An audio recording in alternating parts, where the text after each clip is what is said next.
This morning with another of her people you should know, people who aren't necessarily famous, just special, and I suspect this may be the youngest person that we should know. You're right. The one that the youngest one you've ever reported on? I think so. Yeah?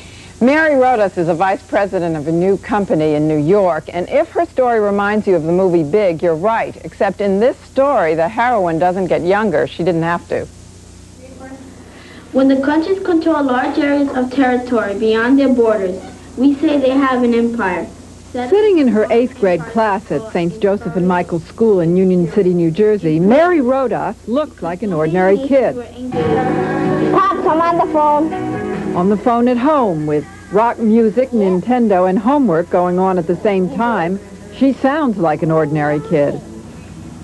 But what ordinary kid gets into a limousine 3 times a week and goes to work in New York City, studying for her geography test as she goes?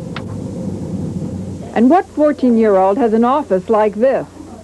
A title like vice president, and business cards to prove it. Catco is a toy company, and Mary's job calls on her in a number of ways. She participates in business meetings where she presents the consumer's point of view. The adults just think of what they think. They don't sometimes they don't relate what kids might think. She meets buyers in English and Spanish. ¿Cómo está? Muy bien. She helps develop products, like the recently released Balzac, a balloon with a protective cover.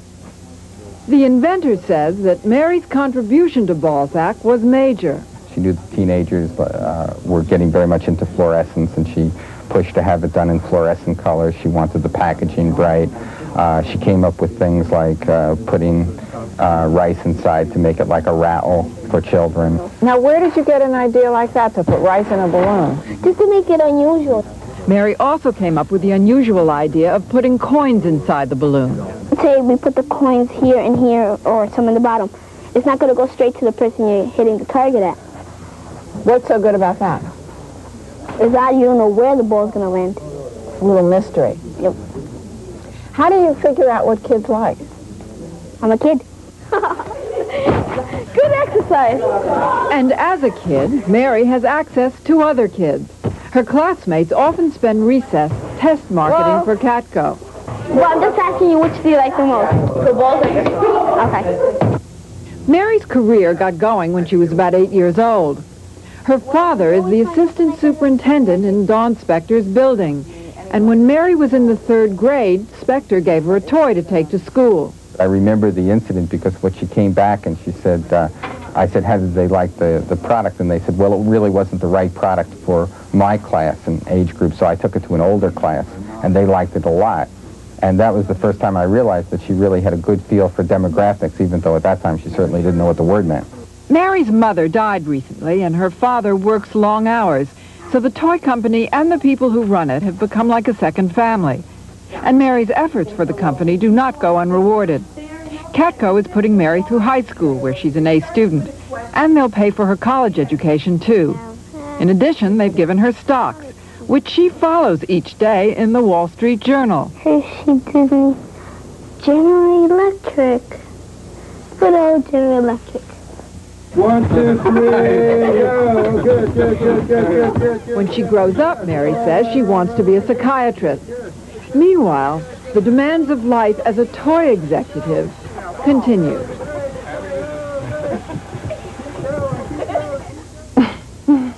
Why do you think that she's hit it off, that Mary's done so well as this little mini mogul?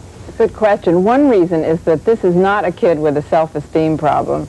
She is so confident, and where that comes from, I don't know, but this is a child who really knows what she's about. And it's not that she's arrogant, but she just thinks that she knows what she's talking about, and apparently she does. Well, as she said, how come you know so? Because I'm a kid. How did the company come to the decision that, hey, this is a kid, or that any kid would be worth taking a risk on? Well, the inventor said he just happened, there she was in her building, and he gave her a toy to take to school, and she tried it out, and the way she talked about it was smart, and he had the brains and the sense to pay attention and put her on the payroll. I have a feeling we'll be hearing about this young lady a lot in the future. I think so. Betty, thanks a lot.